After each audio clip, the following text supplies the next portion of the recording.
Assalamualaikum warahmatullahi wabarakatuh. Selamat pagi anak-anak. Salam sejahtera untuk kita semua. Semoga kalian selalu dalam keadaan sehat. Di video kali ini kita akan belajar tentang tema 1 organ gerak hewan dan manusia. Subtema 1 organ gerak hewan, pembelajaran 4 sampai dengan 5. Nah, kemarin kita sudah belajar pembelajaran 1 sampai 3 ya. Sebelum kita memulai pembelajaran ini, mari kita berdoa terlebih dahulu. Berdoa dipersilakan. Berdoa selesai. Kita mulai ya pembelajarannya. Yang pertama, letak geografis Indonesia. Indonesia terdiri dari berbagai pulau ya. Kalian bisa amati. Kalian pernah melihat peta Indonesia tidak anak-anak? Nah, pasti sudah pernah ya anak-anak. Di sana banyak berbagai pulau. Sehingga maka dari itu Indonesia dijuluki sebagai negara kepulauan dengan letak geografis yang sangat strategis. Letak geografis Indonesia ini diapit oleh 2 benua. Benua apa saja itu? Benua Asia dan benua Australia. Dan 2 samudra tentunya, Samudra Hindia dan Samudra Pasifik. Hal ini membuat Indonesia menjadi pusat jalur lalu lintas dunia, atau dia juga disebut dengan jalur perdagangan yang sangat strategis. Banyak pedagang yang berlalu lalang melewati Indonesia. Nah, karena letak geografisnya Indonesia, terdapat batas-batas wilayah sebagai berikut. Kalau kalian amati dari peta, itu kan ada utara, selatan, barat, timur. Nah, sekarang kita bahas sebelah timurnya Indonesia ada Samudra Pasifik dan Papua Nugini. Sebelah utaranya, berarti kalau di peta itu di atas ya, ada Selat Malaka, Laut Andaman, Laut Tiongkok Selatan ya, Laut Sulawesi, Samudra Pasifik, dan Malaysia Timur. Kemudian sebelah baratnya, nah sebelah barat ini ada Samudra Hindia ya anak-anak. Kalian bisa lihat di bagian pulau Sumatera itu terlihat bahwa Indian Ocean. Nah, berarti itu adalah Samudra Hindia. Kemudian sebelah selatan, Australia, Samudra Hindia, Laut Timur, dan Laut Arafuru. Seperti itu ya. Kita lanjut ke berikutnya. Nah, anak-anak, di peta tadi kan terdiri dari beberapa pulau. Kita bahas kondisi geografis Indonesia dari setiap pulau-pulau besarnya. Yang pertama ada Sumatera. Nah, Sumatera ini secara petanya, batas wilayah utaranya itu ada Teluk Benggala, Malaysia, dan Thailand. Wow, ada beberapa negara ya perbatasannya. Sebelah timur ada Selat Malaka dan Pulau Kalimantan.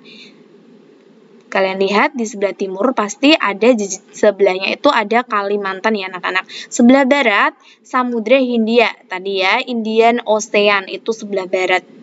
Kemudian di batas wilayah selatan itu ada Selat Sunda dan Pulau Jawa. Berarti di peta itu bawahnya Sumatera itu ada Pulau Jawa ya anak-anak.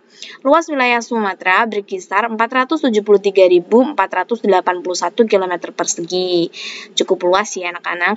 Keadaan alamnya ada Selat Malaka, Danau Toba, Sungai Musi, Gunung Kerinci, Gunung Sinabung, dan Gunung Lauser. Masih banyak lagi anak-anak sebenarnya penampakan alamnya.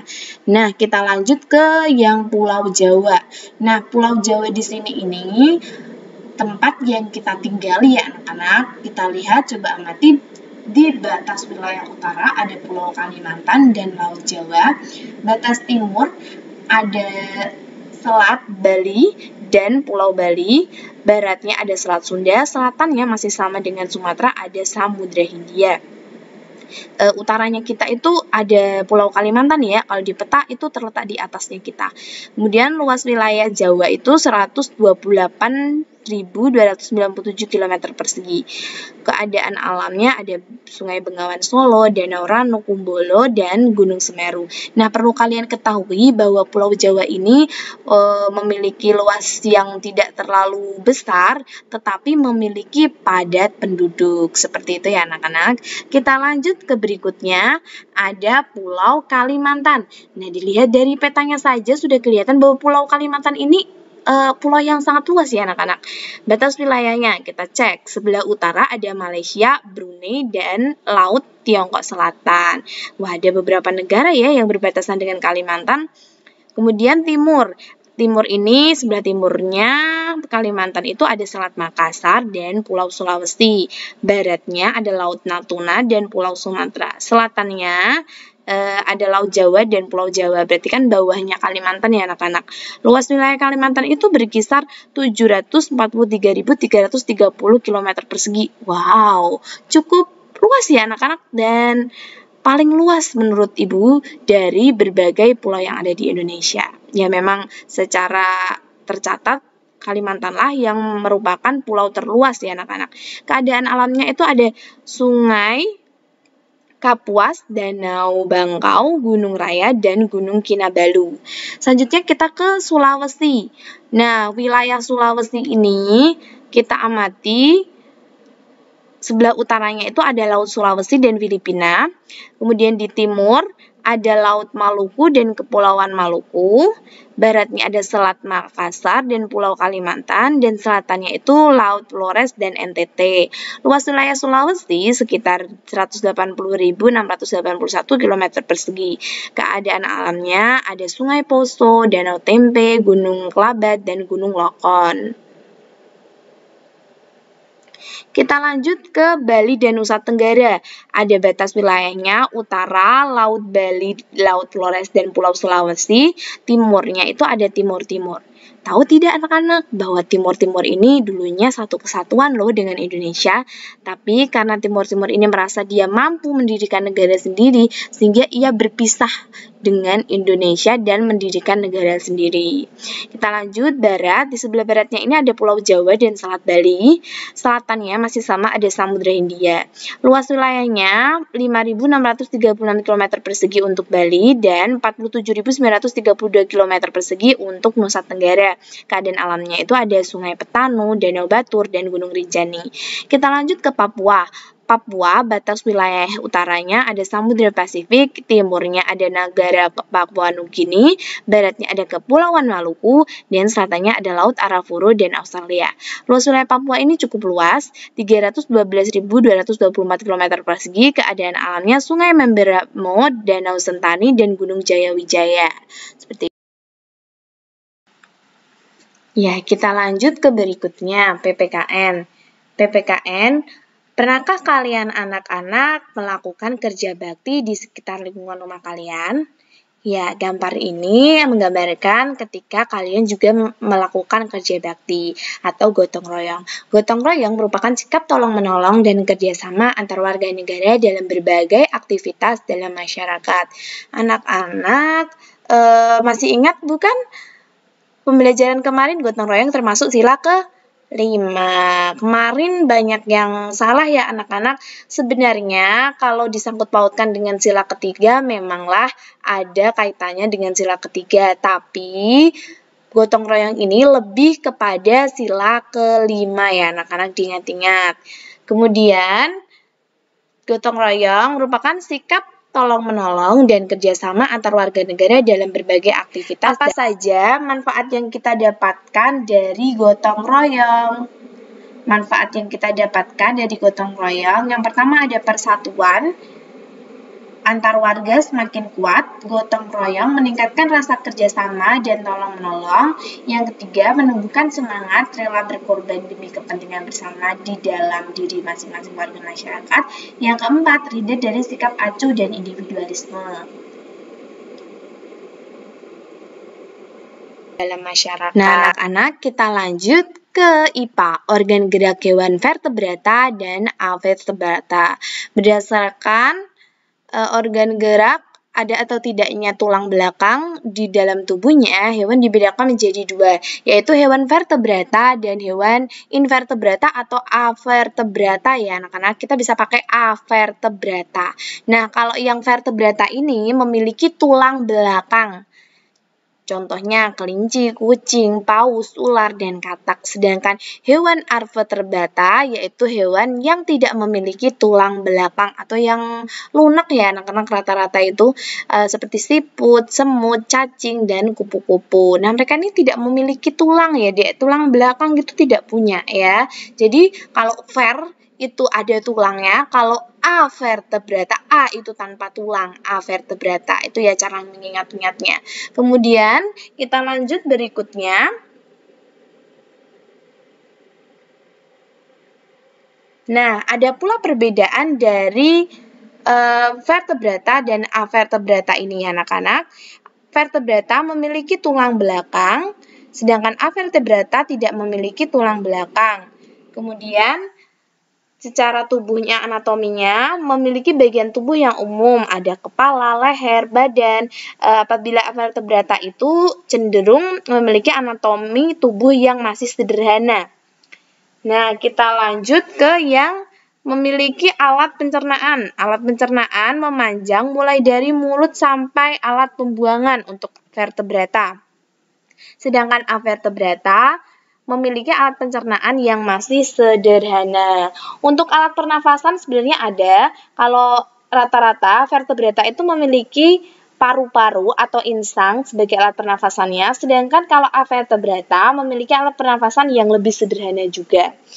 Oke, kita lanjut ke sistem sarafnya. Memiliki sistem saraf yang kompleks dan letaknya beragam.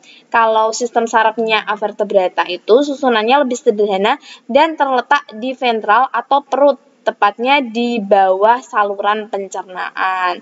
Oh iya anak-anak, ada pula pembedanya dari otak. Nah, otak. Bagaimana otak? Kalau vertebrata itu memiliki otak yang dilindungi oleh tengkorak. Tapi kalau hewan avertebrata itu umumnya otaknya tidak dilindungi oleh tengkorak. Ya, begitu. Lanjut ke bentuk tubuhnya. Mengenai bentuk tubuh, kalau vertebrata itu bentuk tubuhnya simetri bilateral, sedangkan avertebrata memiliki bentuk tubuh simetri bilateral dan atau bisa juga simetri radial. Jadi bisa salah satu atau mungkin keduanya ya. Kemudian ada pula contohnya itu ikan, amfibi, reptilia, burung, dan mamalia. Untuk yang vertebrata, sedangkan avertebrata ada cacing, serangga, dan hewan lunak lainnya. Nah, seperti itu anak-anak. Jadi berharap kalian sudah bisa membedakan ya yang mana hewan yang vertebrata dan mana hewan yang avertebrata. Berikutnya ada jenis-jenis gambar ilustrasi anak-anak. Gambar yang list, gambar yang dibuat sesuai dengan kenyataan atau keadaan yang sebenarnya. Di sini tuh contohkan gambarnya bisa ya anak-anak, bisa tidak ada tambahan apapun, dia murni pure gambarnya memang seperti itu. Kita lanjut ke karikatur. Nah, kalau untuk karikatur ini, gambar yang dilebih-lebihkan ada perubahan bentuk pada setiap karakternya. Nah, di sini Ibu ambil contoh Pak Yusuf Kala ya, seperti gambarnya Pak Yusuf Kala. Nah, ini kepalanya dibuat besar ya anak-anak. Karikatur ini ada tujuan tertentu ya. Jadi biasanya itu tujuan mengkritik atau lain sebagainya atau mengkritik suatu masalah itu biasanya karikatur. Nah, atau untuk lucu-lucuan lebihnya. Tapi ya lebih ke melebihkan dari icon entah kepala, tangan, kaki, dan sebagainya. Kemudian ada kartun. Kartun gambar yang mengandung humor, terlihat lucu dan mengundang tawa. Ini berarti ambil gambarnya Mickey Mouse ya anak-anak. Kemudian kalau dari gambar dekoratif, gambar yang dibuat dengan tujuan menggambar bentuk benda menjadi lebih indah. Nah, di sini ada pakarya ya anak-anak, entah mozaik atau apa itu ya, sepertinya ya mozaik ya anak-anak, itu dari biji-bijian. Nah, sehingga terlihat lebih indah ya anak-anak, seperti itu. Bagaimana langkah membuat gambar ilustrasi? Yang pertama, ada menentukan tema.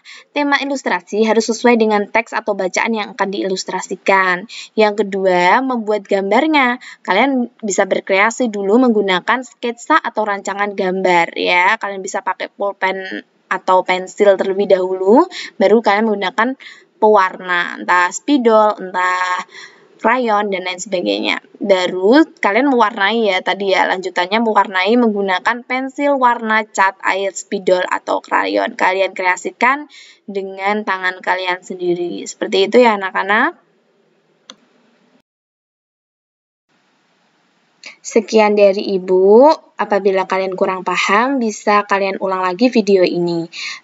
Untuk penugasan, tidak ada penugasan, hanya saja kalian bisa mengerjakan ulangan harian 1 PPKN sampai dengan SBDP halaman 20 untuk kalian latihan sendiri. Tidak perlu dikumpulkan ke Bluetooth, itu hanya sebagai latihan kalian sendiri. Kalian bisa langsung kerjakan di LKS. Besok Jumat kita akan melakukan penilaian harian. Begitu ya anak-anak. Wassalamualaikum warahmatullahi wabarakatuh. Semangat belajar.